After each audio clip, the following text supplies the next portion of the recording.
তৈরি করে খেতে পারেন। খেতে দারুণ মজা আর বানানো খুবই সহজ। চলুন রেসিপিটি শুরু করা যাক।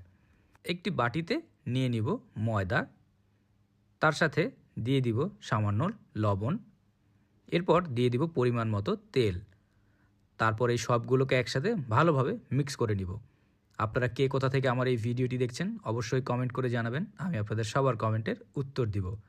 নিয়ে নিলাম পরিমাণ মতো পানি। এরপরে আমরা তৈরি করব একটি সফট ডো। খেয়াল রাখবেন যাতে ডো অনেক বেশি শক্ত বা বেশি নরম না হয়ে যায়। একটি সফট ডো তৈরি করে একে আমি ঢাকনা দিয়ে রাখবো। এরপর রেস্টে রেখে দেব 5 মিনিটের মতো। এরপর আরেকটি বাটিতে নিয়ে নিব সেদ্ধ করা আলু, তার সাথে দিয়ে দিব কুচি করে কাটা পেঁয়াজ, ধনিয়া পাতা, কাঁচামরিচ, সামান্য লবণ, রসুনের গুঁড়ো, আদার গুঁড়ো, সামান্য হলুদ, চাট মশলা, এরপর দিয়ে দিব কর্নফ্লাওয়ার।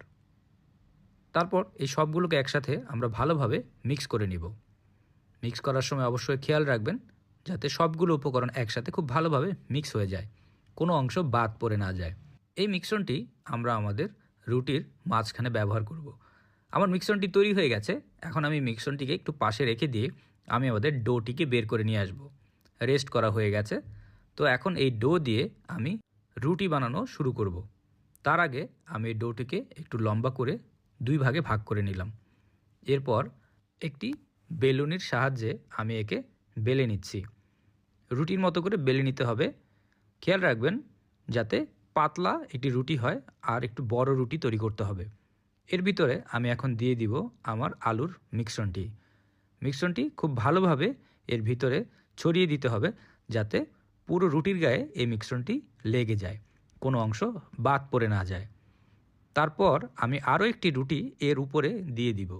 ভালোভাবে দিতে হবে যাতে আমাদের এই রুটি আর এর ভিতরে মিশ্রণটি এই রুটি দিয়ে ভালোভাবে ঢেকে যায়।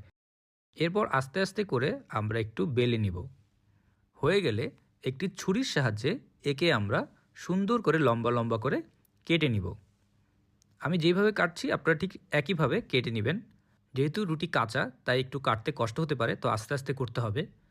হয়ে গেলে আমরা এই লম্বা লম্বা রুটিগুলোকে এইভাবে আস্তে আস্তে করে রোল করে নিব। গোল গোল ঘুরিয়ে ঘুরিয়ে এরকম রোল করে এরপর হাতের সাহায্যে চেপে চেপে গোল আকার করে নিব। হয়ে গেলে আমরা একে নিয়ে মিডিয়াম গরম তেলের ভিতরে ছেড়ে দিব। সবগুলোকে আমরা গরম তেলে ছেড়ে দিয়ে কিছুক্ষণ এক পাশ ভেজে নিব। হয়ে গেলে আমরা এগুলোকে উল্টে দিব। সবগুলোকে উল্টে দিয়ে আমরা অন্য পাশ আরও কিছুক্ষণ ভাজব। ততক্ষণ